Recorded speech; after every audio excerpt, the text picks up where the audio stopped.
Terima kasih kepada Bapak Duta Besar yang atasan sambut sepatah dua katanya. Selanjutnya kepada Bapak Ustadz Pardamaian Harap kami persilakan untuk memimpin kajian hari ini. Terima kasih. Waktu dan tempat kami persilakan. Terima kasih Bapak Ibu sekalian, wabil khusus kepada Bapak Agung sebagai duta besar di sana, sahabat-sahabat sekalian yang hadir. Bismillahirrahmanirrahim. Dengan nama Allah yang Maha Pengasih dan Maha Penyayang. Assalamualaikum warahmatullahi wabarakatuh. Wassalamualaikum. Alhamdulillahirabbil alamin wassalatu wassalamu ala rasulillahi ajmain. Ashhadu an la ilaha illallah wa ashhadu anna Muhammadan abduhu wa rasuluh. Allahumma basolli ala hajal nabil karim wa ala alihi wa sahbihi ajmain amma ba'du. Bapak-bapak, ibu-ibu, sahabat-sahabat yang dirahmati Allah, marilah kita bersyukur kehadirat Allah Subhanahu wa taala. Pada saat ini atas izin Allah kita bisa bertemu beneran ini melalui Zoom. Saya di Indonesia, ini lagi ada acara juga di sini, membantu anak-anak muda di Sentul, dan juga sahabat-sahabatku, ada Bapak Duta Besar, ada di Ekuador. Dan semoga pertemuan ini kita bisa manfaatkan dengan sebaik-baiknya. Dan siapapun yang hadir di sini, kita harapkan bisa mendapatkan hikmah, dapat pengetahuan yang menyentuh hati, ya, tidak hanya pengetahuan yang bersifat intelektual, pemahaman akal, tapi juga pengetahuan yang masuk ke relung kolbu, sehingga pengetahuan itu jadi menuntun kita, membantu kita, mengubah kita. Ya. Kalau pengetahuan bersifat intelektual semata, apalagi informasi sudah banyak kita saksikan di YouTube, ya. Banyak sekali Bapak Ibu kalau klik Bang Dame gitu misalnya, itu banyak sekarang nongol sejak adanya pandemik, ya. Pandemik itu satu sisi bencana ataupun krisis, tapi di sisi lain kita jadi bisa begini, ya. Kita juga menaruh hormat yang besar pada guru-guru yang hadir dalam hidup kita, yang menjadi cahaya menerangi kita. Jadi guru itu maknanya sebetulnya yang membawa cahaya dalam kegelapan. Seorang penceramah belum tentu seorang guru. Ya, penceramah ada juga yang jadi apa ya? Sekarang kan ada terkenal provokator gitu. Nah, jago orasinya gitu. Tapi guru itu dalam makna asli, sang sekerta itu yang membawa cahaya. Dia sudah duluan menyaksikan kebenaran. Kita bersyukur bertemu guru. Nah, guru dalam tradisi Islam sangat monumental itu juga kita kenal, yaitu Rasulullah Nabi besar Muhammad SAW. Salawat kepada beliau. Jadi Bapak Ibu sekalian, Iqra ini sebetulnya pengalaman Nabi pertama kali di Gua Hiro. Ya, jadi secara historis kita semua mengetahui bahwa Nabi Muhammad sebelum jadi Rasul, beliau adalah seorang pedagang. Ya, seorang pedagang yang sangat jujur. Sampai dikenal sekarang namanya itu kita namanya Al-Amin gitu ya, yang terpercaya. Jadi dalam bisnis itu Al-Amin itu satu gelar yang sangat bagus. Zaman sekarang bisnis itu harus ada trust, ya nggak Pak Agung, ya. Dipercaya. Kita tidak bisa bilang, percaya dong sama saya gitu. Tidak bisa. Kepercayaan itu diberikan. Jadi Nabi Muhammad itu sudah dikenal yang layak dipercaya. Al-Amin. Nah, karena itu apapun kata-kata beliau itu didengar. Gitu. Nah, pada satu masa Bapak Ibu, di bulan Ramadan, Ramadannya waktu itu belum jadi kalender ya, seperti sekarang. Kan ada kalender Ramadan, Jumadil awal, Jumadil akhir, tapi Ramadan pada masa itu kayak musim panas gitu Pak. Jadi musim panas karena memang cuacanya panas. Nah, di masa Ramadan itu kan sahru Ramadan allazi ucila fil Quran, itu beliau tidak berdagang, tidak juga foya-foya. Beliau dapat pertanda, nah ini nanti saya kaitkan dengan Iqra ya, namanya hilal. Ya, hilal itu anak bulan. Tapi jadi simbol Ramadan itu Bapak Ibu. Barang siapa telah melihat anak bulan, maka waktunya puasa. Nah, saya bayangkan sekarang saya di Indonesia ini jam berapa ini ya? Subuh, habis subuh saya di Ekuador malah mau maghrib gitu.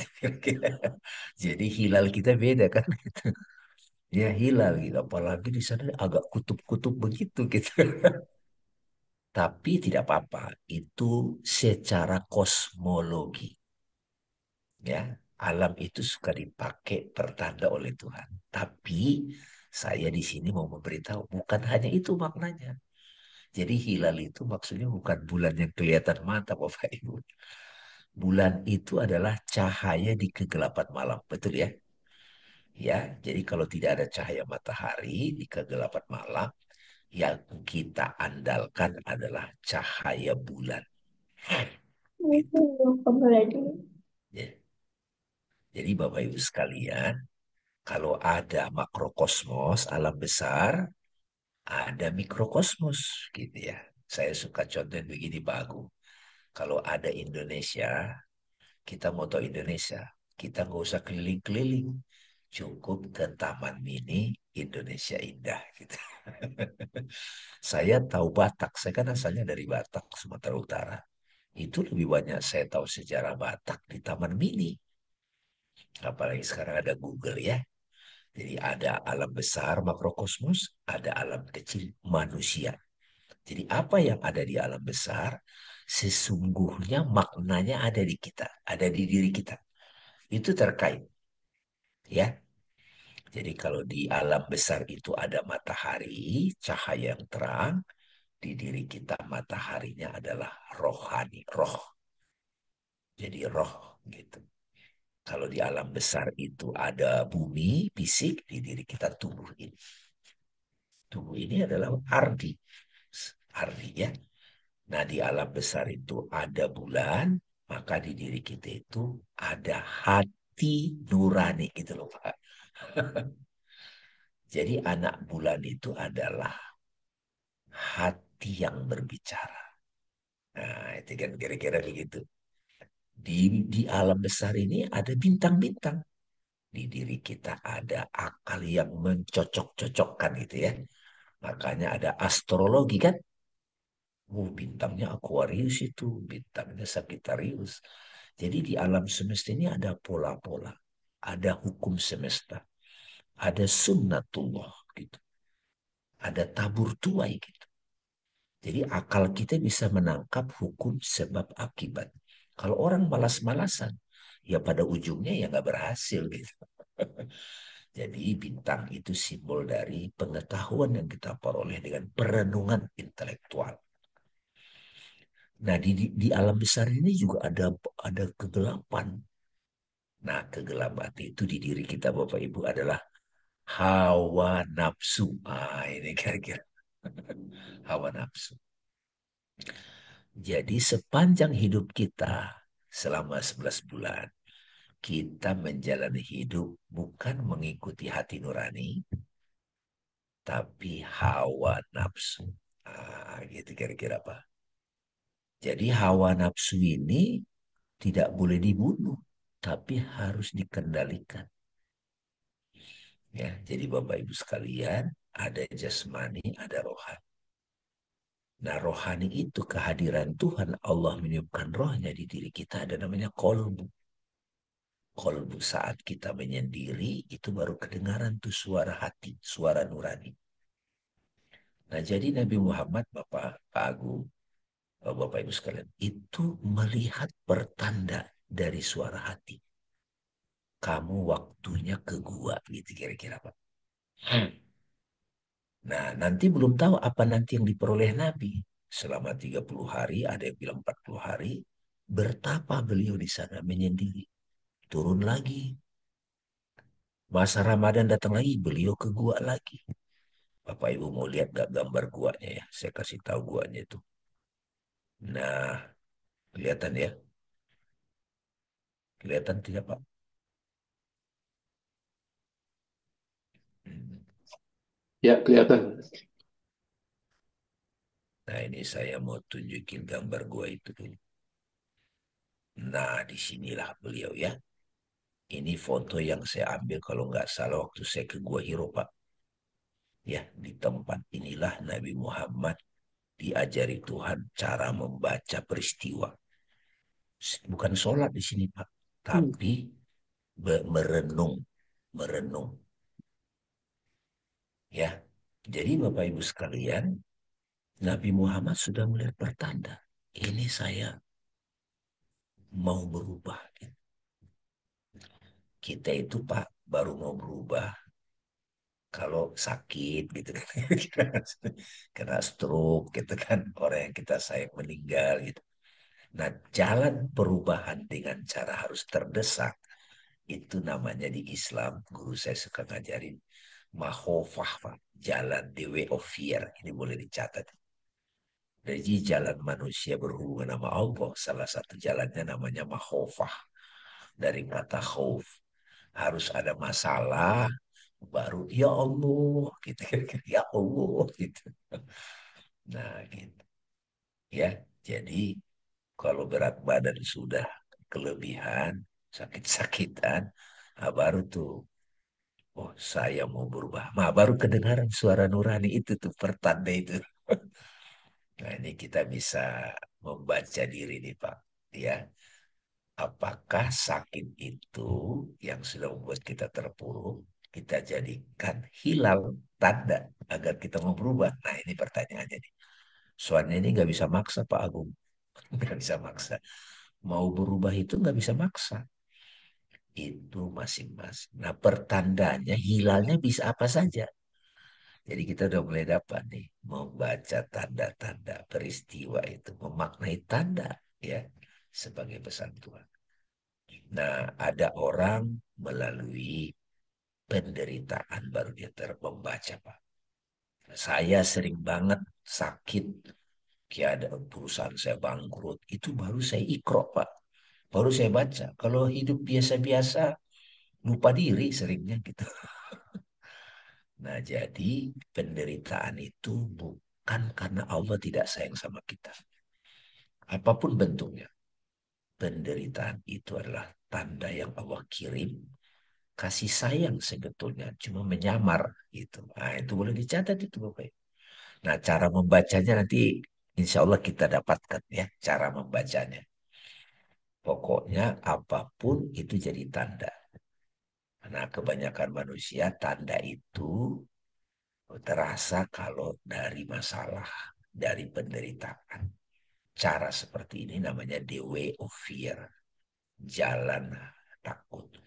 Seorang ateis pun yang tidak percaya Tuhan dan agama, Bapak Ibu, kalau dia naik pesawat turbulen, wah gitu, itu pesawat mau jatuh, itu sontak dia akan bilang, oh my God, gitu ya. Jadi harus sadar diri. Nah pertanyaan ini Bapak Ibu, mau cara harus ada tanda begini mau berubah, atau derita yang disengaja, nah gitu. Derita yang disengaja itu itulah syariat puasa gitu. Yo, tadinya bangunnya sembarangan apa bisa jam berapa ini sahur bangunnya. Tadinya boleh makan, ya sekarang tidak boleh makan. Tadinya boleh belanja sembarangan, ya tahan gitu. Jadi puasa itu kasih sayang Allah mengajar kita agar kita mau berubah Bapak Ibu. Supaya apa? Supaya bisa melihat peristiwa apapun tidak lagi dengan hawa nafsu atau ego, tapi pakai hati nurani. Karena di hati nurani itulah Allah hadir. Gitu kira-kira. Ini kalau sudah dapat, ini keren banget buat kita. Saya sejak mulai mengerti begini Pak Agung, setiap ada peristiwa, Kalau pakai kan misalnya kan di Indonesia kan kayak kemarin ada perhelatan politik, ada juga zaman itu di Jakarta, Indonesia, warga Indonesia terbagi dua gitu ya, gara-gara pemahaman yang berbeda. Itu kalau diikutin hawa nafsu ego, aduh, kita sebangsa itu bisa ribet itu. Perbedaan itu jadi permusuhan, Pak. Itu kalau ego hawa nafsu. Tapi kalau pakai akal, perbedaan itu bisa saling melengkapi. Kalau pakai hati nurani, perbedaan itu rahmat. Nah, karena itu puasa ini ngajarin kita, kalau ada peristiwa, hanya ikro. Ini diriku yang mana nih yang merespon ego, akibatnya suka nyalain orang. Atau ini akal kita jadi introspeksi. Atau saya diam dulu, nggak langsung bereaksi, nggak langsung menghukum, nggak langsung menjudging, diam dulu. Ini pesan dari Tuhan ini. Apa yang aku bisa pelajari ya gitu. Kadang-kadang ada orang sehari sudah langsung dapat, ada orang sebulan gitu. Nah, supaya cepat kita tahan hawa nafsu itu. Gitu kira-kira itu makanya aneh kalau di bulan Ramadan ini Bapak Ibu sudah 30 hari menahan nafsu nggak dapat nuzulul Quran. Khatamannya dapat, Alhamdulillah. Khatam nih 3 kali, tarawihnya full. Tapi ditanya, kamu dapat petunjuk apa selama Ramadan puasa? Apa ya? Nah, perubahan, tanya ini deh. Kamu dapat perubahan apa selama Ramadan? Saya tanya gitu Pak Agung ke Ibu ini. Alhamdulillah Pak Ustadz Dame, saya dapat perubahan berat badan berkurang 10 kilo. Atau 2 kilo. Itu pada fisik. Nggak boleh juga, boleh juga. Tapi nanti kalau kita udah mengerti dapat apa di Ramadan. Saya punya hubungan tidak bagus sama mertua 10 tahun. Tapi saya tidak mau lagi menyalahkan mertua. Saya juga tidak mau lagi menyalah-nyalahkan diri saya. Saya dengarkan kata-kata Ustadz guru saya waktu itu. Diam dulu. Tanya Tuhan ngasih pesan apa kepadaku dengan punya mertua begini cerewet banget. Misalnya, emang cerewet mertuanya, tapi menyalah-nyalahkannya kan nggak kelar. Begitu diam. Oh, rupanya mertua saya punya masa lalu begini, begini, begini. Saya jadi berempati. Kenapa? Karena saya membaca dengan hati nurani. Bukan lagi dengan trauma saya, bukan dengan ego saya. Ya, jadi Bapak Ibu sekalian, jadi Nabi Muhammad di Gua Hiro menyendiri. Sekarang kita di masa Ramadan menahan nafsu agar kita punya perhatian itu mendengarkan suara batin. Itulah. Jadi batin itu ganti guanya Pak Agung. Saya maunya sih di Jakarta itu pinginnya ke Bali healing menyendiri. Kagak sempat ada HP lagi gangguin berita-berita. Jadi susah zaman sekarang. Jadi Nabi tahu kalian satu saat kalau mau healing membaca nurani gak bisa lagi menyendiri susah. Ada HP, ada TikTok, ada Shopee. Mak kan sekarang nggak belanja ke mall, Pak Agung. Belanjanya Shopee. Belanjanya makin kenceng gitu. Nggak bisa ditahan tuh. Gitu kira-kira nafsunya itu kan. Nah itulah sebabnya di sini saya nggak basa-basi. Karena kita teman-teman di sahabat-sahabat muslim di Ekuador. Ini perlu nih kita mengerti. Apa itu ikro? Ya, itu apa itu ikro? Jadi Bapak Ibu sekalian, sudah mulai terbaca ya. Pertama, orang yang bisa ikro itu membaca tanda-tanda Tuhan atau peristiwa sebagai tanda-tanda Tuhan. Ayat-ayat Allah adalah orang yang sudah pernah mendengarkan, mengikuti, hilang. Saya nggak bisa lagi melihat segala sesuatu dari ego saya. Akal lumayan, karena akal itu bisa melihat pola hukum sebab akibat. Tapi kenapa nggak saya lihat dari hati nurani saya? Yang tadinya orang kita benci, Pak. Tadinya mau kita bunuh kadang-kadang di imajinasi kita. Kalau hati nurani sudah terbuka, orang yang tadinya kita benci itu malah kita jadi empati. Berubah. Kenapa? Karena sudah bisa membaca dengan nama Rob, nama Tuhan. Nah, caranya supaya bisa membaca dengan nama Tuhan, nama Rob dengan hati nurani. Latihan dulu dong. Menahan hawa nafsu selama sebulan. Supaya kita kembali ke fitrah. Kembali ke hati nurani. Fitrah jati diri kita itu bahagia, kasih sayang. Ya gitu ya. Jadi ayat Quran itu sebetulnya tuntunan Allah yang hanya bisa dibaca oleh kolbu. Kalau dibaca pakai hawa nafsu Al-Quran, Pak, itu kayak di Jakarta waktu itu pemilihan gubernur. Ingat gak surat Al-Maidah ayat yang sama, itu bisa Ustadz pemuka agama bisa beda pandangannya gitu. Karena membaca ayat itu pakai pesan sponsor. Nah, nah, kalau ada perbedaan begitu Bapak Ibu, kita kalau nggak tahu apa-apa, nggak usah sok-sokan jadinya. Itu bahaya buat kita. Apalagi kalau kita dikomporin jadi ikut-ikut demo. Bukan tidak boleh Pak, kita itu melakukan satu aksi, tapi apakah itu datang dari hati nurani, dari akal sehat, atau dari hawa nafsu, ego. Nah, jadi supaya Bapak Ibu supaya makin clear memahami ikro yang saya terangkan ini, saya ingin mengajak Bapak Ibu untuk kita merenungi diri, Pak. Ya, merenungi diri.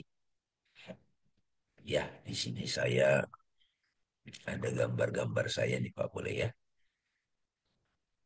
Oke. Jadi Nabi waktu di Gua Hiro itu Nabi diajarin ikro bismi rabbikal ladzi khalaq.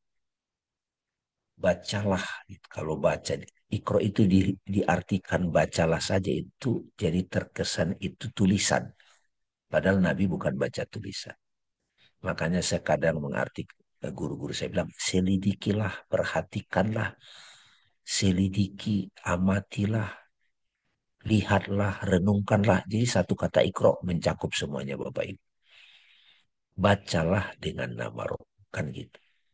Nah disinilah bacalah dengan nama Rob. Makanya penting Bapak Ibu, sebelum kita membaca peristiwa, kejadian-kejadian, kita nanya nih, menyelidiki, siapakah Robmu?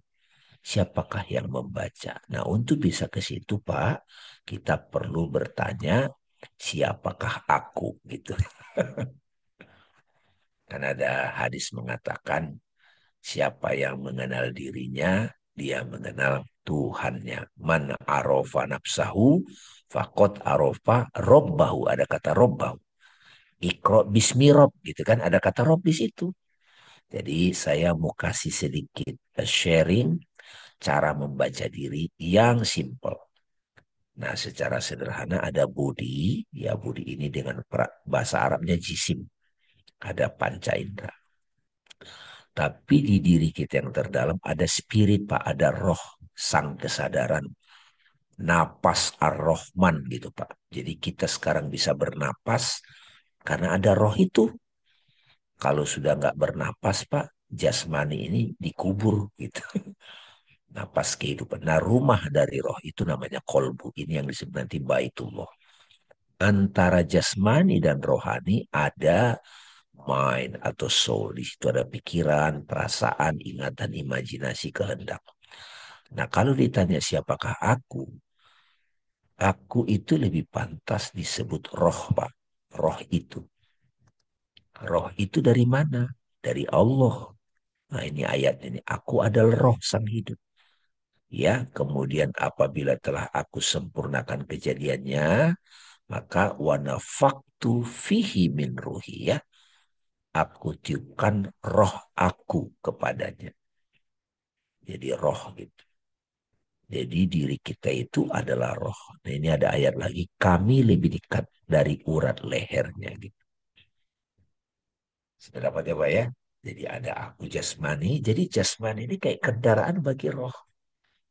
Nah masalah manusia, derita manusia itu bukan di roh. Di jiwa Pak. Nah jiwa ini nanti nafsu ini Pak. Nafs. Bahasa Arabnya nafs. Nah ini yang mau saya terangkan sedikit supaya nanti makin paham.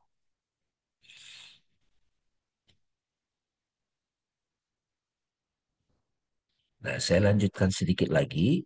Nah, kolbu ini itu disebut Nabi, hati orang mukmin adalah tempat turunnya wahyu Allah. Hati orang mukmin adalah singgasana Allah. Hati orang mukmin adalah cermin Allah. Kingdom of God is within you. Makanya hidup ini perlu mendengarkan hati. Bukan cuma itu Pak, hati yang bercahaya. Makanya di Indonesia suka dikasih tahu namanya hati nurani.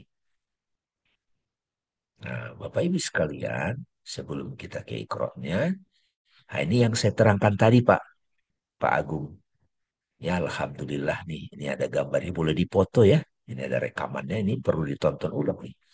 Jadi begitu bertanya siapa aku, ada jasmani ya, ada rohani, antar jasmani dan rohani ada 3 derajat nih. Nafsu, jiwa rendah, ego, kadang saya suka nyebut topeng, personalitas, ada akal yang menimbang baik buruk, ada kolbu. Nah, di kolbu inilah nanti kita bisa mendengarkan Tuhan berbicara, membantu kita memaknai peristiwa. Ya, nah saya mau terangkan lagi ilmu dari para guru, para wali-wali Allah, kekasih Allah. Di dalam Al-Quran surat Al-Fajr ada ayat begini Bapak Ibu. Ya ayat Tuhan nafsul mutmainnah, ya kan? Wahai jiwa yang tenang, irji'i ila rabbiki radiyatan mardiyah. Kembalilah pada Tuhanmu dengan hati yang ridho dan ridhoi. Fatkuli fi ibadi, maka masuklah ke dalam golongan hamba-hambaku. Wadkhuli jannati, masuklah ke dalam taman surgaku. Dari ayat ini Bapak Ibu, guru-guru yang bijaksana, para kekasih Allah itu mengurai ada 7 derajat nafsu Pak Agung. Nafsu paling rendah namanya nafsu ammaroh. Ini bagian dari diri kita yang suka memaksakan diri, menyalahkan, egois. Nah, kita boleh nanya nih, di bulan puasa suka nongol nggak ini kira-kira? Kalau ibu-ibu kan kadang anak nakal itu suka memarahi kan? Anak ini kok nggak mau belajar? Gitu, pulang malam terus. Nah itu nafsu amarah.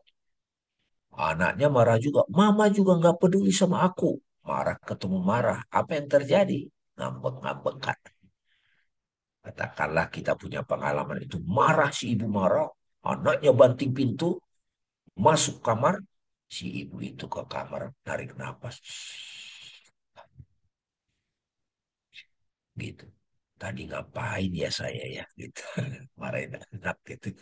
Kira-kira setelah duduk diam. Narik nafas. Apa rasanya itu? Saya suka nanya gitu ke ibu-ibu Pak Agung. Dia jawab, saya menyesal Pak. Nah, setelah menyesal, nafsu ammaroh itu tertransformasi berubah menjadi nafsu lawamah. Nah, itu kira-kira. Jadi kalau kita berbuat salah, pasti nyesel. Tapi lumayan nih. Nah, nafsu lawamah itu nomor 2. Jiwa yang menyesali diri. Ya, nanti supaya kita bisa tahu nanti. Ya, membaca dengan nama roh. Jiwa yang menyesali diri. Nah, kalau keseringan menyesali diri tapi tidak bertobat, Pak Agung, lama-lama mencela diri. Nah, itu yang kadang-kadang ada perasaan di diri kita.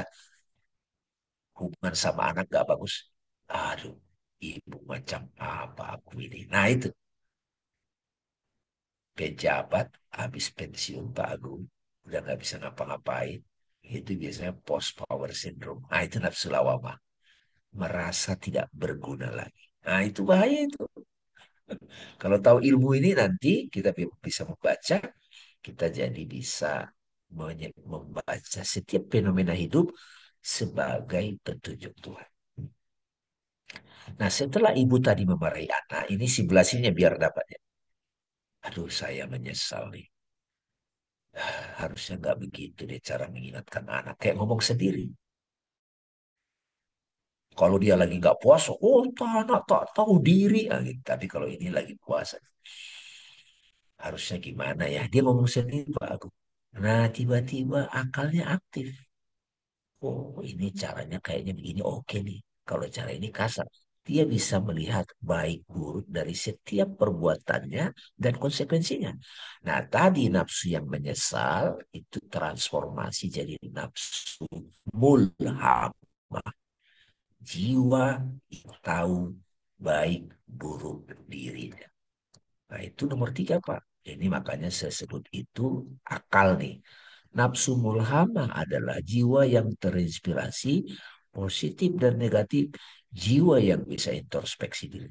Logis. Nah, ini yang disebut akalnya sudah matang.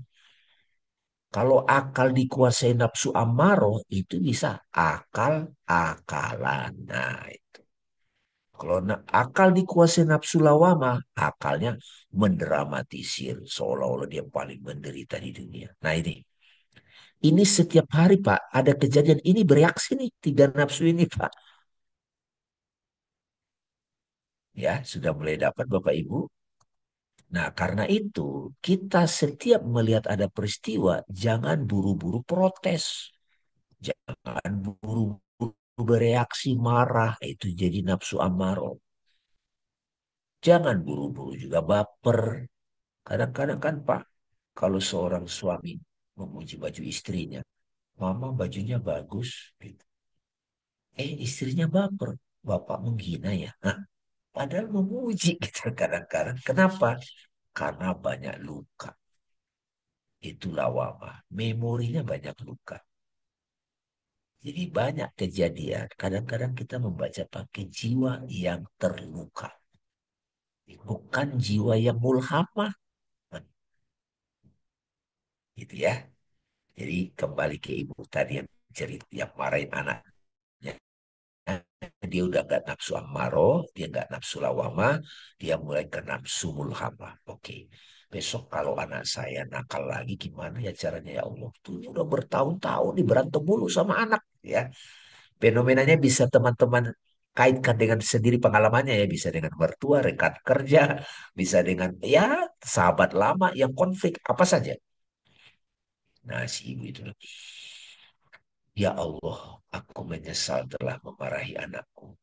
Aku sekarang introspeksi.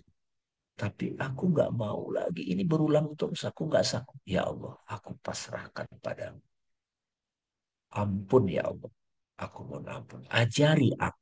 Nah ini kira-kira.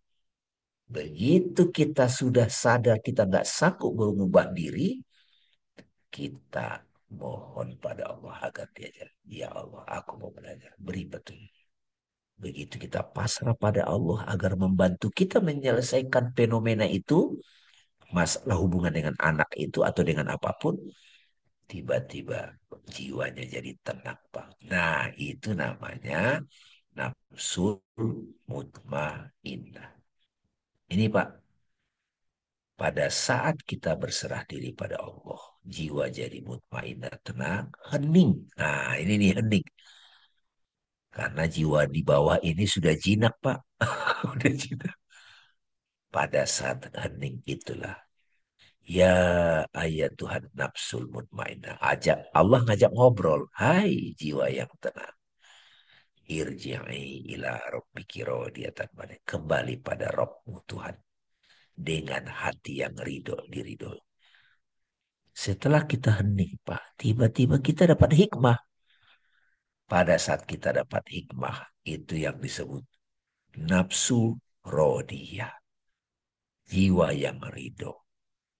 Dia sudah dapat petunjuk dari apa yang telah terjadi. Dia tidak lagi membaca hanya dengan nafsu ammaroh, nafsu lawamah, tapi sudah membaca dengan nama roh. Jadi Bapak Ibu sudah mulai dapat tahu. Ikro itu kita bisa membaca peristiwa sebagai tanda Tuhan maknanya. Kalau kita sudah hening di dalam keheningan hati itulah kita bisa tembus pandang. Oh, ini maksud. Fenomenanya bisa sakit, bisa fenomena global Pak Agung. Apalagi Bapak Duta Besar. Pasti harus melihat sudut pandang ekonomi, sudut pandang budaya, sudut pandang ini, sudut pandang psikologi. Banyak data kan, tapi belum ketemu. Kita diam, Tuhan, ajari aku, beri aku betul. Ting, terhubung Pak. Tiba-tiba kita dapat ilham. Oh, kesalahan kemarin maksudnya ini. Akhirnya apa? Tidak melakukan kesalahan berulang. Setelah kita bisa mengambil hikmah dari peristiwa yang kita lakukan salah berkali-kali, kita tiba-tiba bisa membagi inspirasi ke orang, Pak. Itu namanya nafsu mardiyah, jiwa yang diridhoi. Oh, ini keren ini. Ya, jiwa yang diridhoi. Dia menginspirasi, memberkati orang, Pak. Makanya kadang kita kalau ketemu orang ini kok belum ngomong sudah adem gitu, Pak. Aku. Karena frekuensi jiwanya itu sudah diridhoi. Kita sholat supaya apa? Supaya diridhoi. Mengharapkan ridho Allah. Gitu. Jadi Bapak Ibu sekalian, puasa Ramadan ini adalah latihan disiplin. Agar kita nanti setelah kita mendisiplinkan diri, saya suka nyebut Pak Agung itu puasa khusus. Kalau puasa awam itu tidak hanya menahan tidak makan, tidak minum, tidak hubungan seksual. Begitu lebarannya Pak, opor dosis Pak. Opor dosis gitu. Yang tadinya sudah bisa nahan apa yang dimakan, udah enteng badan. Begitu hari pertama, opor di mana-mana, opor dosis. Nah itu yang kata Nabi, puasanya cuma dapat lapar dan haus. Saya ingin berbagi di sini buat sahabat-sahabatku, Muslim di Ekuador atau dimanapun berada nanti nonton nonton, nggak tahu ada YouTube-nya atau tidak ini, tahan diri puasa khusus. Puasa karena kita sudah melihat hilal anak bulan di hati kita. Karena begitu kita sudah pernah mendengarkan hati nurani itu untuk berubah, Pak. Nanti bulannya bukan anak lagi, besar, Pak. Tidak hanya 1 bulan, 1000 bulan. Nah, itu nanti kaitannya Lailatul Qadar. Tapi kali ini saya tidak sharing mengenai Lailatul Qadar ya. Satu-satu biar diundang Pak Agung lagi nanti. Jadi Bapak Ibu sekalian, apa yang dilakukan Nabi di Gua Hiro? Beliau bisa membaca dengan nama Rob setiap peristiwa. Sehingga apa? Seluruh kejadian ini jadi ayat-ayat Allah. Begitu kita menyaksikan ayat-ayat Allah, kita jadi melihat wajah Allah di mana-mana yang membantu kita. Kita melihat nama-nama Allah itu makin dalam lagi, Pak. Nanti itu nanti bertahap. Saya hanya mengajak dulu sekarang, apapun peristiwa yang terjadi, jangan cuma dilihat seperti kejadian ansih, apalagi sampai menganggap semata-mata itu masalah. Oke, kita anggap itu masalah, tapi tanya, diriku yang mana yang membaca peristiwa ini kok sampai memaknainya masalah? Kita bisa sama-sama sakit. Yang egois mengutuk Tuhan, mencak-mencak. Kalau yang pakai akal, dia introspeksi, dia jadi disiplin menjaga diri, olahraga, makan teratur. Tapi bagi mereka yang membaca dengan kolb, nama rohnya, Tuhan terima kasih yang kau berikan sakit ini. Aku jadi tahu diri, aku tahu kurangnya diriku. Aku jadi punya kekuatan untuk mengubah diri. Ya, Jadi Bapak Ibu, setelah itu kalau kita makin sering membaca dengan nama Rob, dengan hati nurani, kita diridhoi, mardiyah, ridho dan diridhoi. Puncaknya jiwa itu sempurna. Nah, inilah para nabi, Pak. Nah, inilah yang dialami Nabi Muhammad di Gua Hiro dan beliau ingin membaginya kepada kita. Nah, supaya mudah dipahami, Pak, ini saya 7 derajat jiwa ini saya kasih 3 kategori, Pak. 1, 2 saya sebut ego, nomor 3 akal, 4 ke atas saya nyebut kolbu. Jadi sederhananya supaya ibu bapak bisa membaca peristiwa sebagai makna-makna dari Tuhan, setiap ada peristiwa, diam sejenak, tarik nafas, masuk gua batin. Kalau kata Ebit gini Pak, jujur pada diri. Kita mesti telanjang dan benar-benar bersih. Suci dahir dan di dalam batin. Tengoklah ke dalam. Gitu. Tengok ke dalam. Gua batin. Sebelum bicara, singkirkan debu yang masih melekat. Oh, oh, oh, singkirkan debu yang masih melekat. Debu ego. Baru Tuhan ada di sini. Di dalam jiwa ini. Jiwa mutmainah itu. Berusahalah agar dia tersenyum. Oh, oh, oh, berusahalah agar dia tersenyum. Jadi Bapak Ibu, itulah sebetulnya proses kita untuk ikro ini. Dan saya di masa Ramadan itu biasanya nulis jurnal, Pak. Ya, membantu. Apa yang saya dapat akhirnya, Pak, dari jurnal itu jadi buku, Pak. Ini, Pak. Ini kalau Bapak Ibu nanti berkesempatan ada yang ke Indonesia, itu nanti bisa baca buku ini. Ini buku Ikro, Pak. Ini catatan harian saya. Isinya menyaksikan tandanya adalah bertemu dengannya. Ya, jadi saya kira ini yang bisa saya sampaikan. Nah, masih berapa menit lagi Pak, tapi saya akan temenin sampai Bapak Ibu nanti ini sudah mulai dapat ya. Apapun peristiwanya, kita lihat netral dulu. Kalau itu terasa menjadi masalah, diam sejenak. Tuhan, petunjukmu apa dari peristiwa ini? Makanya pakai mantra atau kata sakral, ikro damai gitu. Baca dengan nama Tuhan. Baca dengan jiwa yang mutmainnah. Saya kira itu Pak, kita bisa buka tanya jawab. Mudah-mudahan bermanfaat. Terima kasih banyak.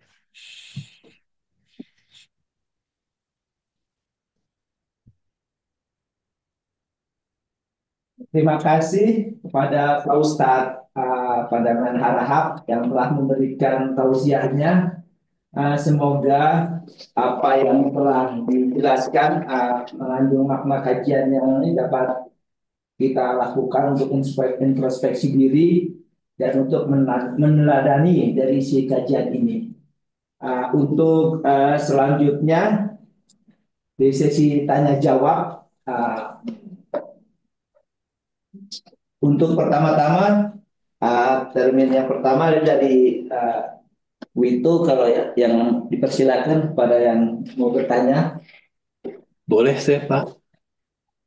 Baik Pak Dubes. Ya, baik. Terima kasih Pak Mardi. Sambil menunggu sekiranya ada kawan-kawan yang ingin bertanya, saya ingin memanfaatkan waktu. Bang Dame, suaranya merdu sekali. Kami mengikuti khusyuk sambil seperti terbuai dan banyak hal-hal yang seperti apa namanya kita bercermin dari apa-apa yang telah kita lakukan dari strata 1 sampai 7, nafsu, nafsu, nafsu. Konotasi nafsu dalam bahasa Indonesia itu agak notorius. Notorius itu apa ya? Kurang baik. Tapi ternyata yang paling nomor 7 itu ternyata bagus sekali ya. Ini sesuatu yang baru bagi kami. Bang Dame, ada beberapa hal. Yang pertama yang paling ingat adalah mengenai Ikro. Sekedar informasi, itu di Shopee, kemudian tadi Bang Dame menyebut Shopee, dan beberapa toko buku itu ludes, Bang Dame. Karena minggu lalu ada kawan yang dari dari Quito akan cuti dan kami rencana mau nitip. Tapi mudah-mudahan insya Allah kita bisa membaca hard copy-nya. Eh, Kemudian yang ketiga, Bang Dame, eh, tadi di awal Bang Dame eh, menyebut apa istilahnya marhofah, apa mahofah kalau nggak salah. Tapi itu konotasinya the way of fear. Ini mengingatkan saya kata-kata Mahatma Gandhi bahwa jarang orang berhasil menjadi baik karena dia ingin baik. Biasanya dia dipaksa menjadi baik. Kok sepertinya Ya, mirip-mirip? Apa jangan-jangan beliau belajar dari ajaran Islam nih mengenai mahofah? Nah, saya sadar dan mungkin bagi kawan-kawan juga merasa hal yang sama. Kalau kita kejedot, kata orang Betawinya, pada hal-hal yang sifatnya menyedihkan, kita lebih mudah untuk membaca, kemudian istilah Abang Dame, menyendiri sebentar, masuk ke dalam hati sanubari, mencerna. Iki opo tanda tondone iki opo? Apa nih artinya? Tapi akan sangat sulit ketika kita berada dalam kebahagiaan, upaya yang diikhtiarkan berhasil, sekeliling itu memberikan suatu kenyamanan. Nah, mungkin pertanyaan saya, karena itu belajar adalah terus-menerus. Ketika kita kejeduk, terjatuh, terjerembab, kita dengan segera bisa mempelajari apa ini artinya. Tapi di sisi lain kita bahagia agak susah. Mungkin ada kiat-kiat dari Bang Dame bagaimana ketika kita bahagia juga bisa mencerna apa ini atau apa yang message apa yang ingin disampaikan. Kemudian itu pertanyaannya Bang Dame, mumpung lagi punya kesempatan dalam forum, insya Allah rekaman ini akan masuk ke dalam YouTube Bang Dame, dan kami akan mengikuti saran dan rekomendasi Bang Dame untuk menonton ulang. Jadi tidak hanya itu, kalau memang hanya rekaman ulang, mungkin juga Bang Dame berkenan nanti kalau seandainya ada kesempatan kita berjumpa lagi dalam forum yang mendatang. Terima kasih banyak Bang Dame. Terima kasih MC. ya. Makasih Pak Agung. Saya langsung jawab ya. Jadi tadi saya mau melanjutkan cara manusia berhubungan dengan Tuhannya, Allah. Jadi saya kadang melihat manusia itu tidak terbatas pada agama keturunannya, Pak Agung. Background saya kan filsafat Islam. Jadi waktu belajar filsafat Islam, apalagi sampai filsafat perennial. Jadi filsafat itu sebetulnya mulia. Filio, Sofia. Filio artinya cinta, Sofia wisdom. Nah, filsafat perennial itu abadi. Jadi ada kebijaksanaan abadi yang ada di agama-agama itu sebetulnya. Dalam hal ini di Islam juga ada. Nabi Muhammad menemukan kebenaran itu. Beliau bagi dalam bentuk kitab suci dan struktur cara metode menghubungi Tuhan. Itulah syariat. Jadi ada syariat, ada hakikatnya. Nah yang tadi saya bagi langsung itu langsung hakikat. Tidak apa-apa karena dari judulnya. Nah bahwa kita belajar agama dari kecil keturunan dan cenderung ditakut-takutin, itu sebuah fakta yang kita alami. Makanya saya bilang tidak cukup hanya itu. Di pesantren pun masih banyak pendekatan itu. Karena memang secara umum manusia itu harus kejedot baru dia. Oh my God Tuhan baru diam. Beberapa sahabat saya ada orang harus masuk ICU, kena stroke, baru dia bisa dengarkan suara nuraninya. Apakah harus cara itu? Tidak harus. Makanya karena ada Nabi kan. Nah di sini saya bagi sekalian. Waktu saya belajar studi Islam itu Pak, ini memang studi yang untuk orang-orang yang Pak inilah akademis, tapi bisa kita bagi ke masyarakat. Manusia berhubungan sama Tuhan. Yang tadi saya katakan tadi Dewi Ofir, Mahofa, ini dikata Hofa. Ini secara umum. Tapi sebetulnya pada waktu kita ke alam, Pak, kan kita ke alam, kita melihat keindahan alam, apapun itu membuat kita takjub gitu, Pak. Itu terasa, Pak. Kita melihat keindahan Tuhan, nah di situ kita jadi jatuh cinta. Itu yang namanya the way of love, mahabbah. Jadi kadang-kadang Bapak Ibu kita melihat karya yang dilakukan dari hati membuat kita ingat Allah gitu. Jadi ada the way of fear, ada the way of love, mahabbah dari kata hub. Pak Habibie kan namanya Habibie, itu kekasih Allah. Nah, saya sekarang mulai menyarankan belajar Islam itu shifting from the way of fear to the way of love. Menteri Agama sekarang, Profesor Nasaruddin Umar, itu juga sekarang mau menyarankan itu. Jadi di sekolah itu diajarkan ajaran agama itu ajaran cinta sebenarnya. Dan nama Tuhan yang sangat populer bagi umat Islam dan sering jadi mantra kata-kata kita. Bismillahirrohmanirrohim gitu. Itu aneh itu. Nah setelah itu Pak ada juga jalan pada saat manusia buntu menghadapi satu persoalan atau apa yang pertanyaan akalnya. Dalam keheningan tiba-tiba dia dapat ilham Pak. Nah ini namanya makrifat, the way of knowledge. Ini orang-orang yang nggak harus kejedot Pak, bisa paham petunjuk Tuhan. Yang saya sebut, kita berubah paradigma from fear to love and wisdom. Jadi terima kasih Pak Agung bertanya tadi, sehingga biasanya ini di awal saya berikan kalau lagi belajar studi Islam, supaya Islam itu jadi jalan hidup. Islam is my way. Islam jalan hidupku, tapi jalan cinta, jalan pengetahuan.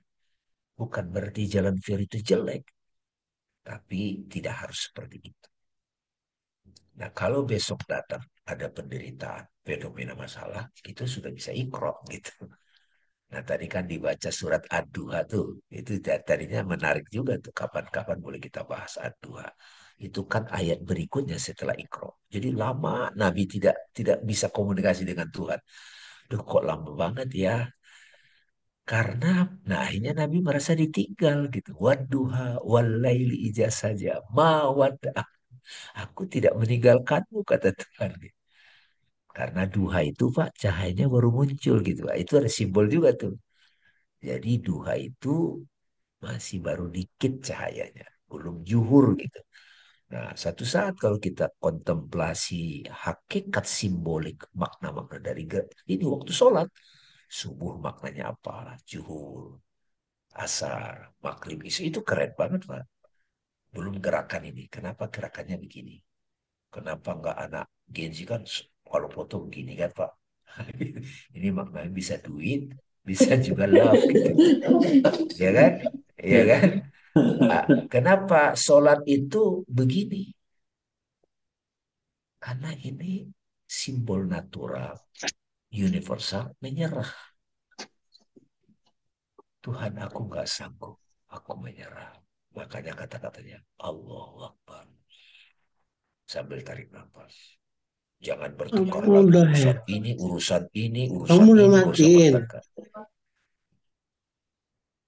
Ya, nggak usah bertengkar lagi urusan bentuknya apa gitu ya. Nah, itu simbol. Ruku Pak, ruku. Ruku juga. Sujud gitu.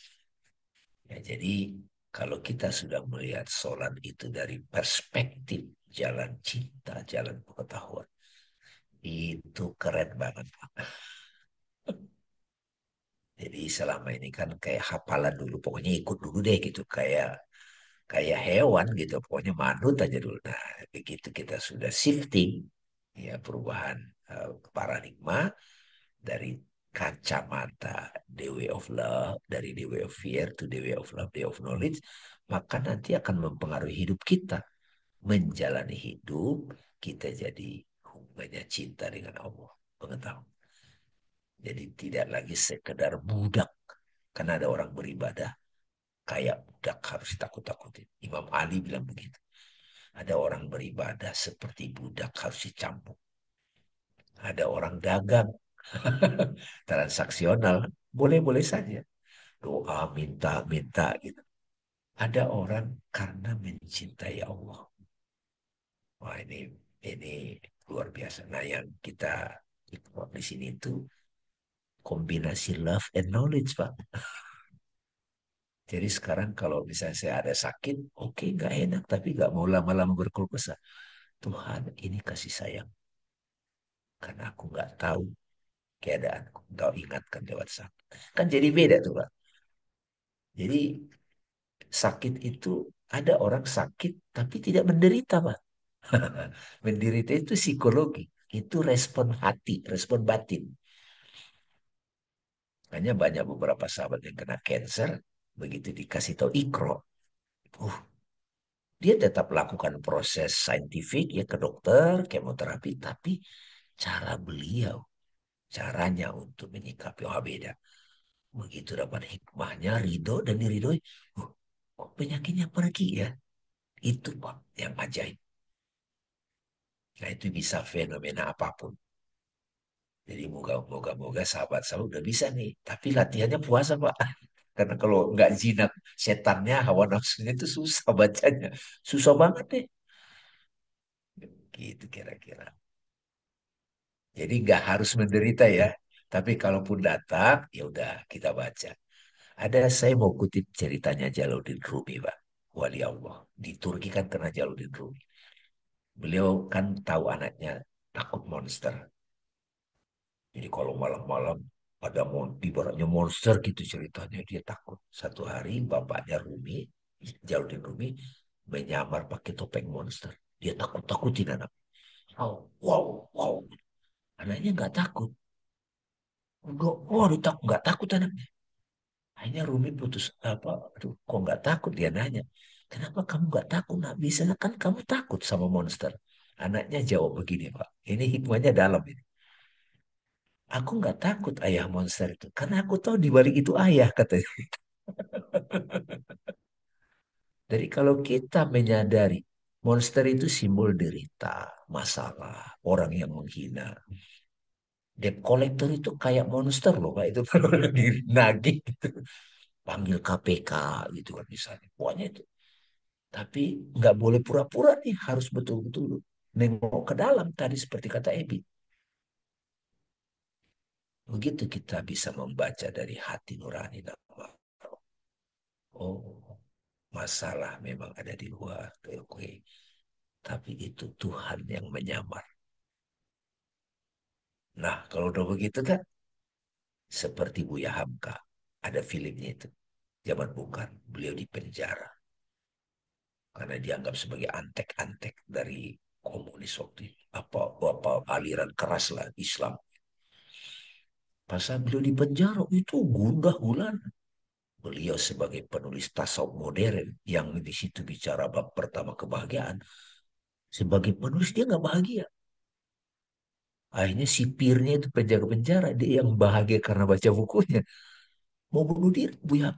Nah begitu mereka merenung, dia kontemplasi kayak di gua kan. Baru beliau menerima. Disitulah banyak dapat ilham. Akhirnya tahu apa Pak? Beliau bisa menulis tafsir Al-Azhar. Coba tuh. Makanya beliau, kalau aku nggak dipenjarakan, penjara itu setelah dibaca kasih saya. Dan Bung Karno sebelum meninggal bilang, kalau aku meninggal, imamnya adalah Buya Hamka. Coba. Luar biasa nggak itu persahabatannya itu Pak? Mereka boleh berbeda pandangan, tapi kalau bicara sama-sama dari hati nurani, itu makanya penting banget bisa ikro. Ini bisa dibawa ke fenomena apapun, fenomena keluarga, sakit, fenomena global dan seterusnya. Nah itu yang sekarang Pak saya kadang-kadang diundang orang, Bang ngobrol yuk biar bisa membaca peristiwa ini gitu. Ya sudah, padahal kamu juga bisa, saya bilang gitu. Karena kan saya tidak mau dia sekedar ngandalin. No. Saya kadang merekomendasikan baca dulu, tonton YouTube ini, tonton ini baru. Kalau belum masih bingung, kita ngobrol gitu. Jadi di satu sisi saya bersyukur juga ini ada pandemik Pak waktu itu. Jadi udah ada di YouTube gitu loh. Ya buktinya kita bisa ketemu ini Pak Agung. Alhamdulillah. Makasih Pak Agung. Silakan yang mau bertanya nih. Ntar Oke, lagi mau buka silakan. nih. Saya masih bersedia nih. Ya, dari Bu Rani Agun saya persilakan. Ya.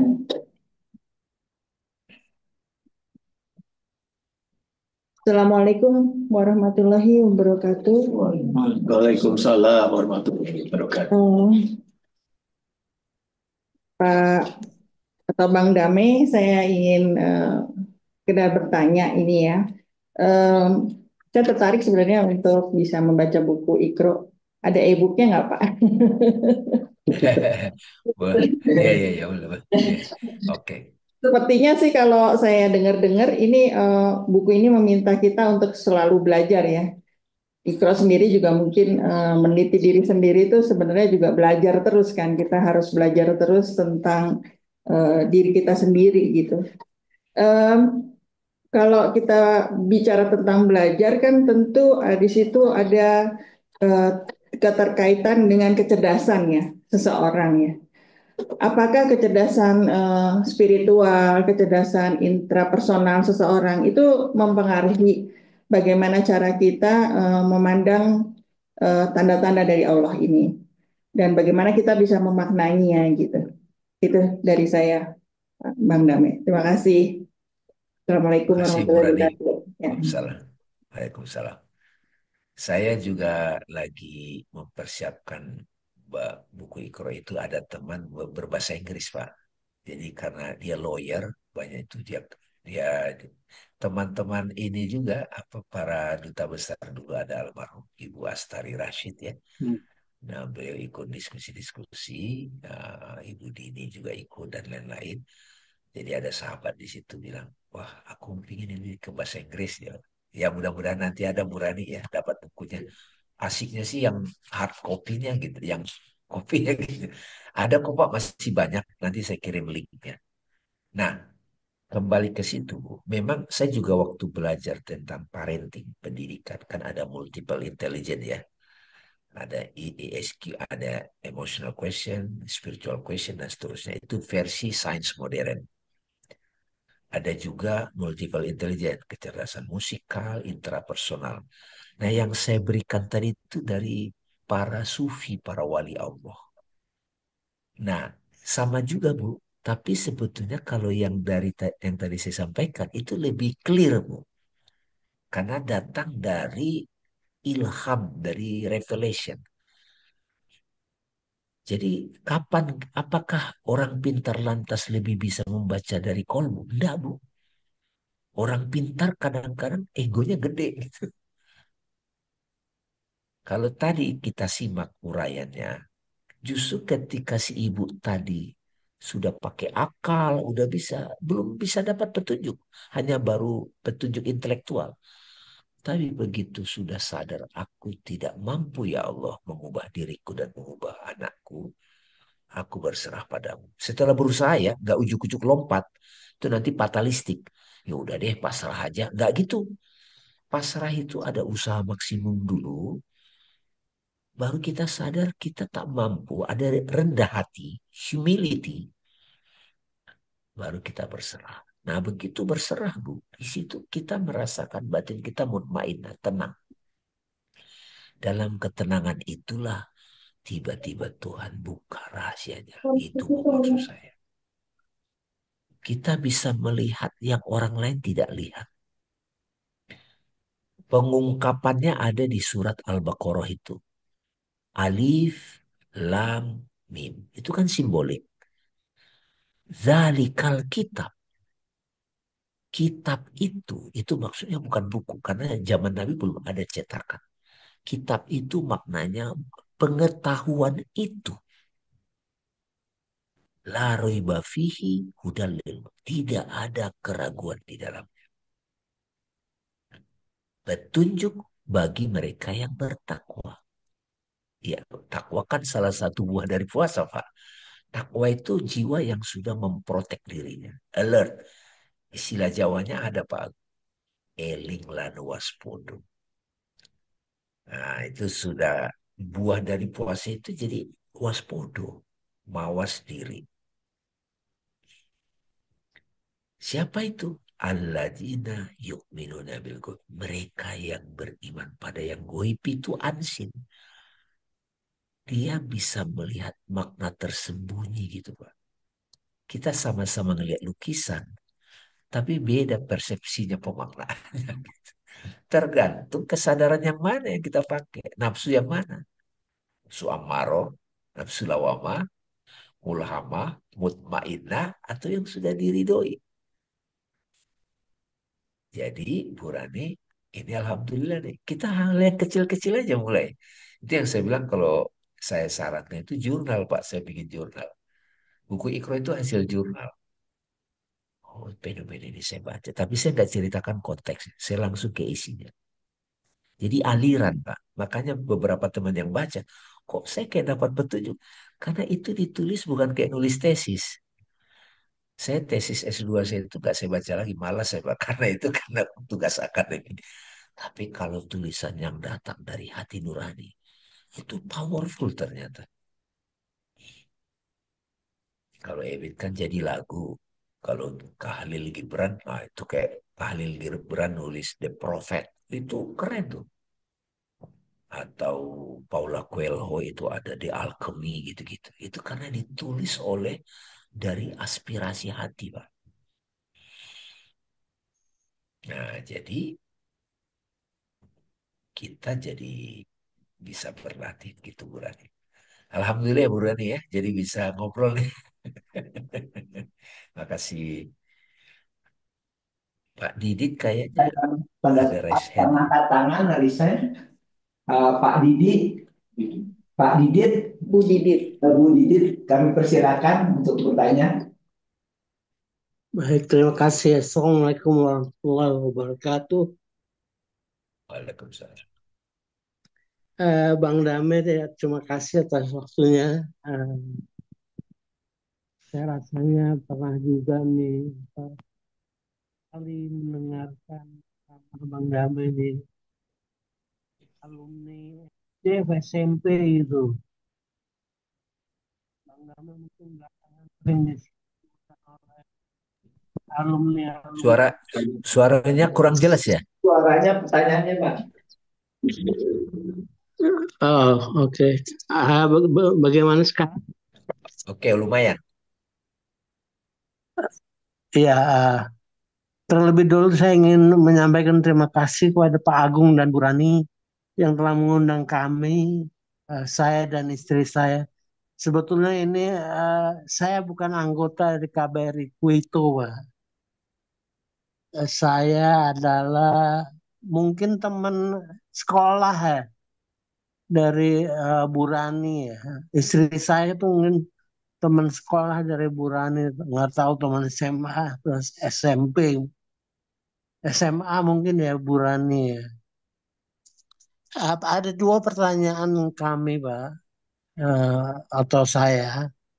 Yang pertama tadi disebutkan mengenai ayat Al-Quran, Iqra, Iqra, Bismi Rabbika Ladzi Khalaq. Nah, pertanyaannya adalah sebetulnya dulu Al-Quran itu diturunkan dalam bentuk suara atau tulisan, Pak ya. Kenapa ayat pertama itu turunnya Iqra atau bacalah? Padahal yang kami dengar itu dulu Al-Quran itu diturunkannya berupa suara ya, bukan berupa tulisan. Kenapa disuruh baca, bukan tulisan tapi disuruh baca gitu. Itu konfirmasinya yang ingin kami dengar. Lalu pertanyaan kedua, mungkin agak-agak tidak terlalu diuraikan dalam ceramah karena bukan materinya dalam ceramah pagi ini di Jakarta. Itu pertanyaan kami adalah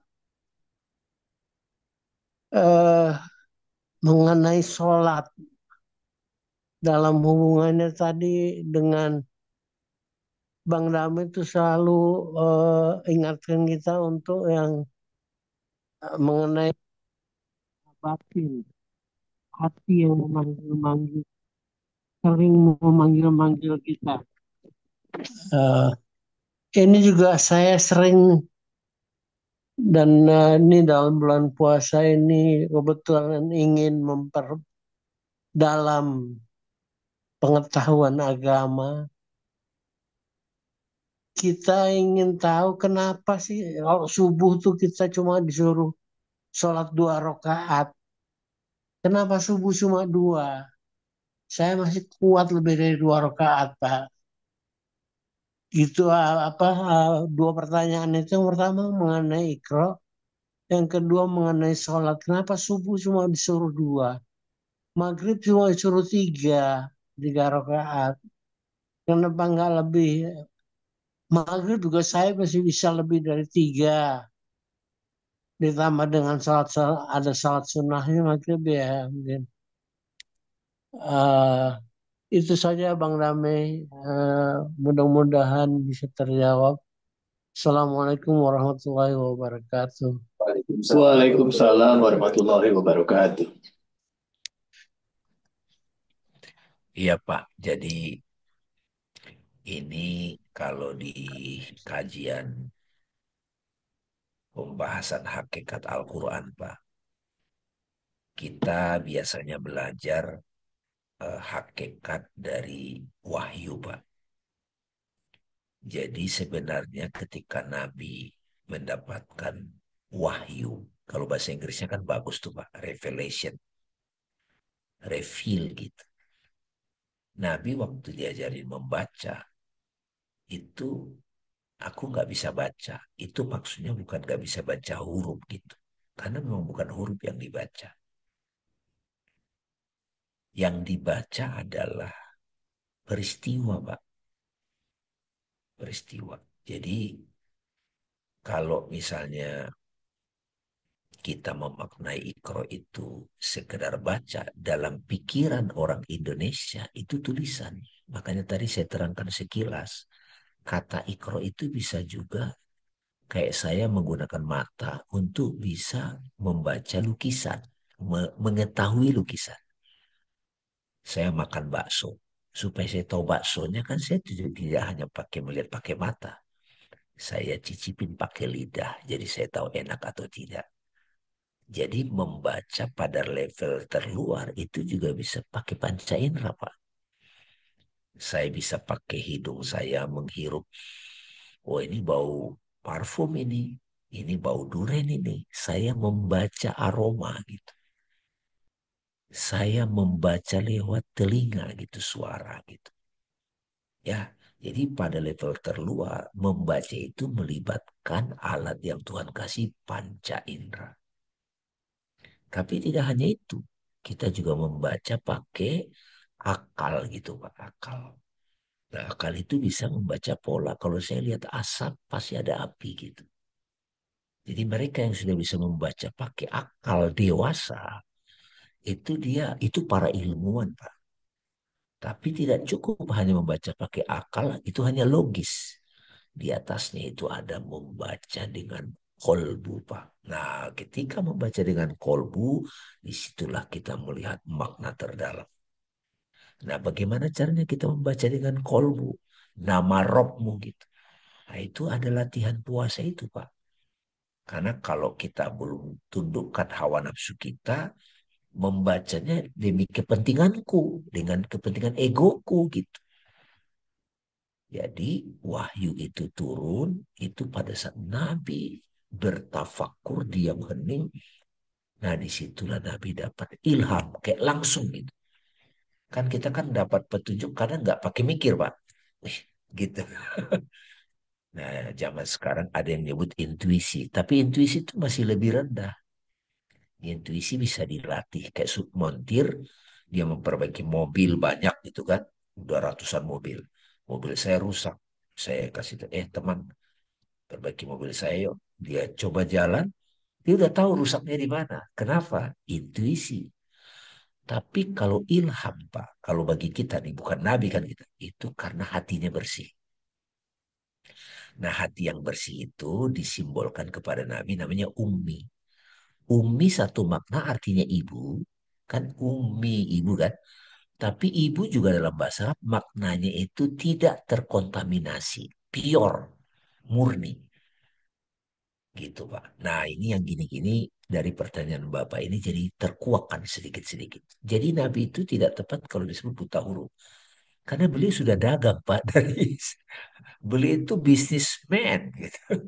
Orang masih apa dia udah beliau udah kayak Yasrib gitu kan dari Mekah itu keren Pak. Cuman banyak orang memaknai sekedar luarnya aja. Jadi Nabi diajarin Allah, bacalah, lihatlah, sadarilah, renungkanlah, maknailah peristiwa ini dengan nama Rob. Sehingga kamu bisa melihat tanda-tanda ini sebagai kehadiran Tuhan. Oh itu makin dalam lagi. Nah nanti kalau kita sudah bisa membaca dengan hati nama Rob dalam diri kita, maka Allah kan ada tuh. Iqra bismi rabbikal ladzi khalaq khalaqal insana min alaq. Iqra wa rabbukal akram. Tuhanmu Maha Pemurah. Alladzi 'allama bil qalam. 'Allamal insana ma lam ya'lam. Dia akan mengajari kamu dengan kolam. Itu kolam itu bukan suara. Ya, bukan suara kayak kata-kata tapi hati nurani, nurani cahaya. Oh, gitu. Apa yang kamu tidak tahu? Nah, gitu kan. Nah, itu yang mau saya terangkan, Pak. Sekarang kalau Bapak tahu melalui saya, itu masih menganalisa, Pak.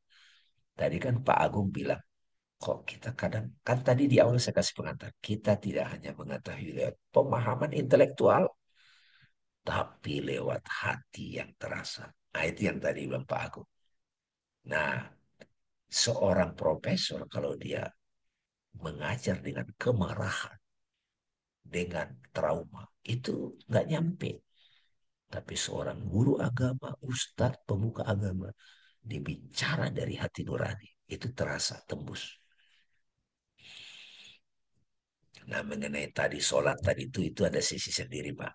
Di grup Calgary, Kanada, ada di YouTube juga kalau Bapak sempat nanti Bang Dame sholat gitu. Itu saya mengurai itu makna-makna di situ beberapa sesi, Pak. Bahkan di grup ada 3 fakir, itu Bapak bisa klik 3 fakir. Kita bicara sholat itu 20 sesi, Pak. Jadi sholat itu terhubung. Sholat sebagai jikir, sholat sebagai penolong gitu. Jadi yang selama ini orang pahami sholat itu sekedar gerakan, Pak. Belum tentu tumak nina, khusyuk. Makanya sholatnya belum mencegah dari perbuatan keji dan mungkar. Nah, mengenai 2 rakaat itu ada makna-makna simbolisnya itu, Pak. Yang sebetulnya kita bisa tahu. Seperti yang ini kan saya nggak diterangkan orang tuh. Kenapa ya gerakannya begini? Ikro saya. Oh, ini simbol pasrah pada Allah yang Maha Besar. Karena itu penting supaya kita terhubung. Orang kalau pasrah pada Allah itu terhubung hati. Tapi kalau sok bisa, nah tuh. Ini kayaknya Bapak Ibu sudah bukber ini ya di sana. Jam 6.29 kalau di Jakarta. Terima kasih Pak Didit. Terima kasih. Untuk pertanyaan selanjutnya mungkin dari Pak Iqbal. Ada Kami persilakan. di chat juga ada tuh, Pak. Di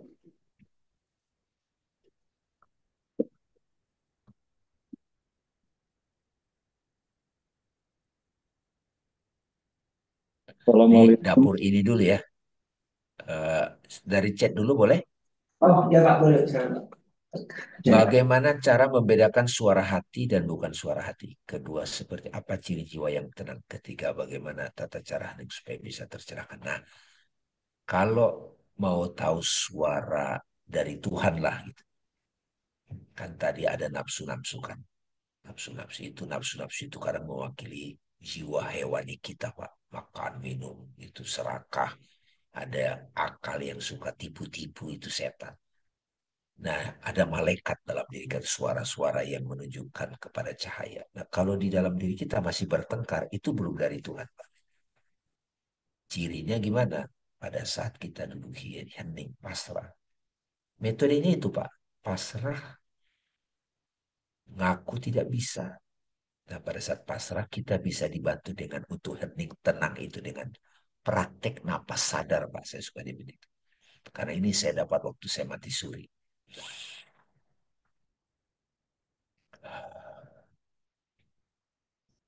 Karena begitu kita bernapas dengan sadar itu kita terhubung dengan roh kita. Nah, beberapa tarikan napas kita tiba-tiba sudah tenang. Nah, saat itulah niatkan untuk dapat petunjuk. Ini tiba-tiba dapat ilham. Itu kira-kira. Ya. Dan cirinya tidak ada keraguan di dalamnya. Nggak ada dua suara lagi. Nggak ada bertengkar. Kayaknya ini nih, itu belum. Kalau itu belum. Menenteramkan dan yakin. Tidak ada keraguan. Kata Jahalikal Kitab larui mafi. Itu pengetahuan, tidak ada keraguan.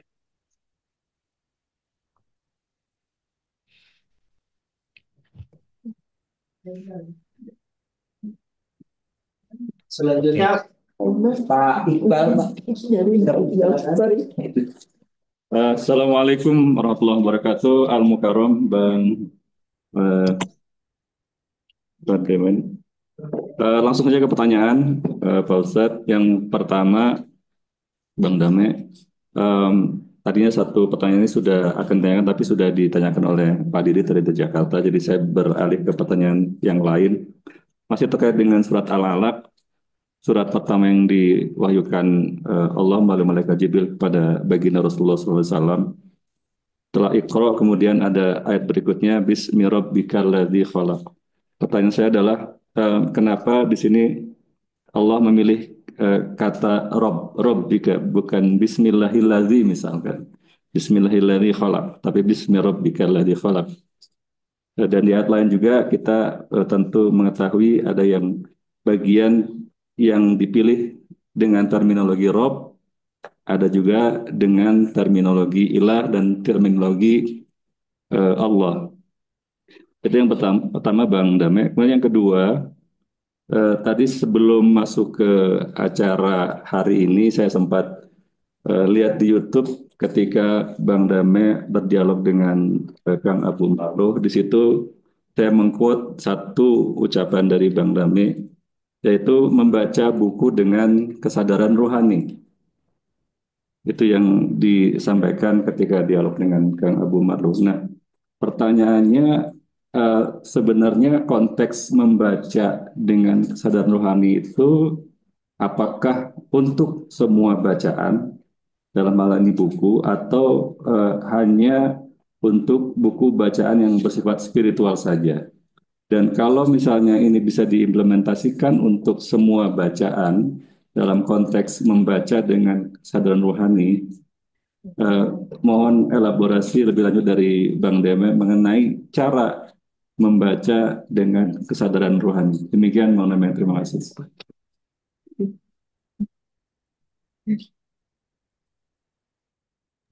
Ini dengan Pak Iqbal ya. Ya, betul, Pak. Tadi, ya oke, makasih Pak Iqbal. Itu pertanyaan yang bagus itu. Jadi memang di Al-Quran itu ada beberapa kata atau kata ganti atau term yang disematkan kepada wujud tunggal yang disebut Allah. Ada kata Rob, ada ilah, ada kami, ada aku, ada dia, gitu ya. Itu semua punya makna yang sangat khas, Pak Iqbal. Dan itu bisa sesi tersendiri, Pak. Misalnya di surat ayat kursi, Allah la ilaha illa huwa al-hayyu. Kan ada al-hayyu, al-qayyum gitu. Yang hidup, yang berdiri. Ya, gitu. Nah, kenapa sementara ini di jawaban sementara nih. Kenapa di ayat pertama Iqra itu pakai nama roh? Karena itu kita membaca dari roh yang ditiupkan ke dalam diri kita, Pak. Makanya mudah banget sebetulnya membaca dengan nama roh itu kalau kita udah ngerti seperti ini. Bacalah dengan roh yang ditiupkan itu. Yang bikin kamu hidup. Jadi bukan dengan mata saja, dengan hidung, dengan akal, apalagi dengan nafsu rendah. Makanya penting kita menyadari kita sebagai roh, karena roh itulah rohnya kita. Yang bikin kita hidup siapa? Roh itu. Yang membuat kita masih bisa mendengar karena ada roh itu. Ya, orang buta tidak bisa melihat pakai mata, tapi dia masih bisa melihat pakai roh gitu. Kita waktu mimpi tutup mata, mata tidak aktif tapi masih bisa melihat. Itu mata rohani tapi ada diri kita yang terkontaminasi. Ya itu sekedar itu. Jadi kenapa pakai nama roh? Karena mau mengingat, kamu itu adalah roh yang ditiupkan. Itulah nama roh. Jadi nama itu juga bukan NAM apa, tapi hakikat diri. Nah itu ada pembahasan satu saat kalau meliadakan lagi Pak Agung, itu kita bisa bahas Asmaul Husna, syahadat, sholat itu. Di YouTube sih kita udah bicara juga. Mengenai yang dialog saya sama Kang Aku, memang di waktu itu berkunjung ke rumah, kan di rumah saya banyak buku kan. Buku-buku dan ada buku-buku manajemen, buku saya bilang buku-buku spiritual itu ditulis dari kesadaran rohani, maka orang bisa mengerti kalau membaca dengan kesadaran rohani, dengan hati nurani bisa begitu. Apakah semua buku dibaca begitu? Bisa-bisa aja Pak, tapi kalau baca masak memasak, ya kita pakai akal biasa aja, logik sudah cukup Pak gitu. Tapi kalau puisinya rumit gitu Pak, kira-kira. Nah, bahkan fenomena hidup itu kalau kita baca dengan mata rohani, kesadaran rohani, kita jadi bisa melihat nama-nama Tuhan Pak pada alam semesta ini. Alam semesta ini bukunya Tuhan loh ini. Bukan buku tulisan ya. Pengetahuan Tuhan itu termanifestasi di alam ini.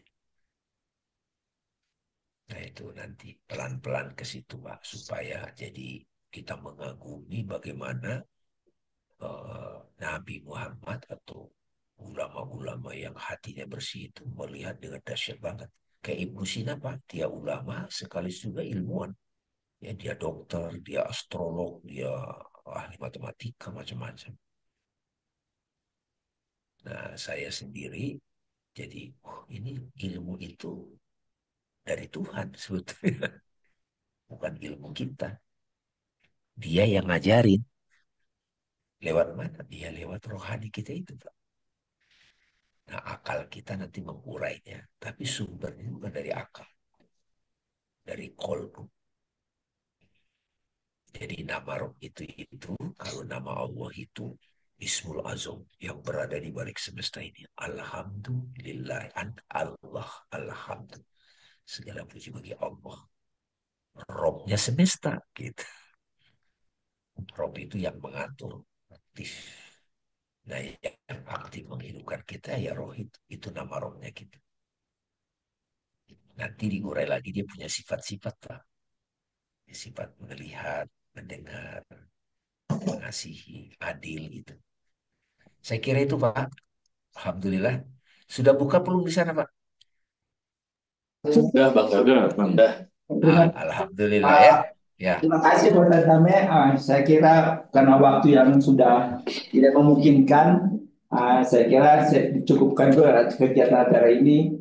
Ah, Mungkin sebagai penutup, kami minta Pak Ustadz untuk menyampaikan untayan kata terkait dengan nasihat atau bentuk nasihat kepada kita sekalian. Mudah-mudahan bermanfaat. Saya kira kami persilakan Pak Ustadz. Ya, terima kasih Pak, Bapak Ibu, Pak Agung yang saya hormati, Bu Rani. Puasa ini mari kita gunakan sebaik-baiknya sebagai laku tirakat disiplin diri agar kita kembali ke fitrah dengan cara membaca segala yang terjadi dari batin gitu. Lebih menyadari suara nurani dalam diri kita. Nah, kalau paparan tadi sudah kita dengarkan, insya Allah kita akan mulai diberkati bisa membaca apapun yang terjadi dari nama Rob kita, dari hati nurani. Nah itulah hakikat dari nuzulul Quran insya Allah.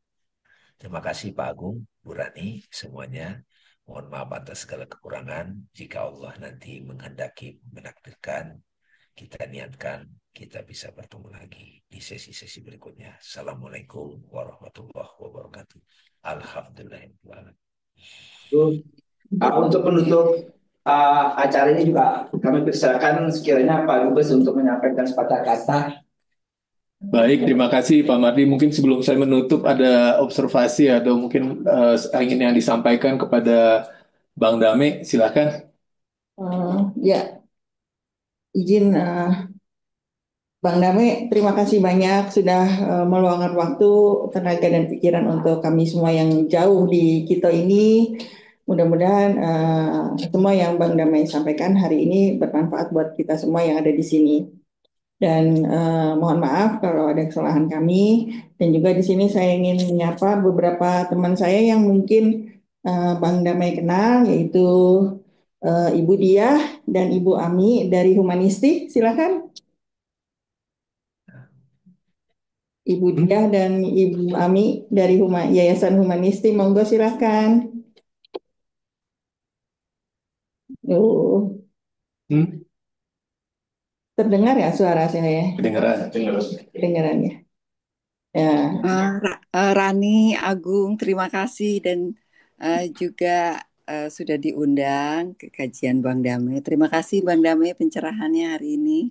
Salam dari Indonesia buat semua warga di Ekuador. Terima kasih Agung, terima kasih Rani, ibu-ibu semua, juga Bang Dame. Sampai jumpa ya Bang Dame.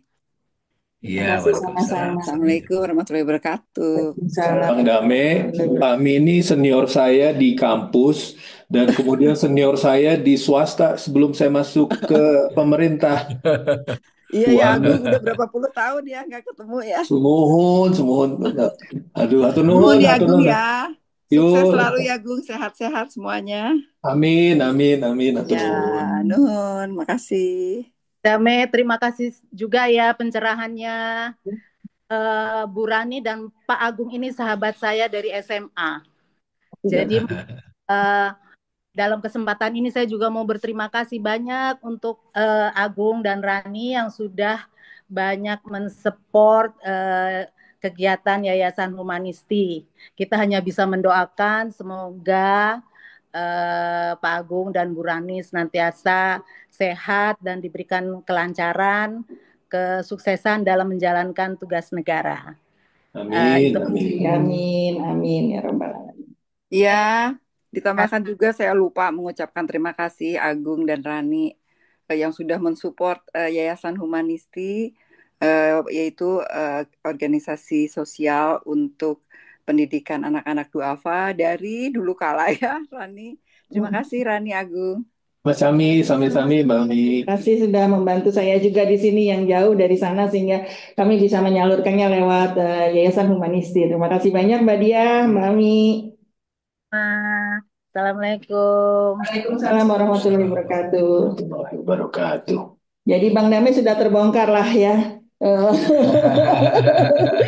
Jalur-jalur saya menuju Bang Damai. Ya, terima kasih. Terima kasih.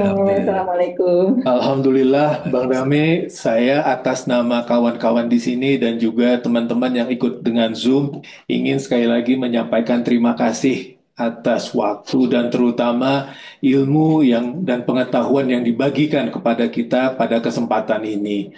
Tentu Bang Dame, kami berharap dan sangat antusias ada kesempatan-kesempatan lain bertemu dengan Bang Dame. Kita ingin sekali bisa katakanlah membaca mengenai apa yang message yang disampaikan dan dalam menjalani hidup ini. Terakhir Bang Dame, kami semua mendoakan semoga selalu Bang Dame dalam keadaan sehat dan dalam keadaan selalu dalam lindungan Allah Subhanahu wa Ta'ala dan tidak lelah untuk menyebarkan ajaran Islam yang rahmatan dan lil alamin. Terima kasih banyak Bang Dame. Selamat menjalankan agenda berikutnya. mungkin di antara kawan-kawan masih ingin melanjutkan kangen-kangenan dalam Zoom ini. Sekiranya ada hal-hal yang kurang berkenan, mohon Bang Damai maafkan. Demikian Bang Damai, terima kasih. Wassalamualaikum Terima kasih. warahmatullahi wabarakatuh. Terima Assalamualaikum. kasih Pak Agung, Bu Rani, sahabat-sahabat yang berada di Ekuador. Sampai berjumpa lagi. Saya live dulu ya. Terima kasih Ya. banyak. Baik, terima Assalamualaikum. kasih. Assalamualaikum warahmatullahi wabarakatuh. Bapak-bapak dan ibu-ibu sekalian serta kajian Ramadan, demikian tadi rangkaian acara sudah berjalan dari awal hingga akhir. Tibalah kita pada penutup, mari kita tutup acara ini dengan membaca Alhamdulillah. Alhamdulillah. Sekiranya ada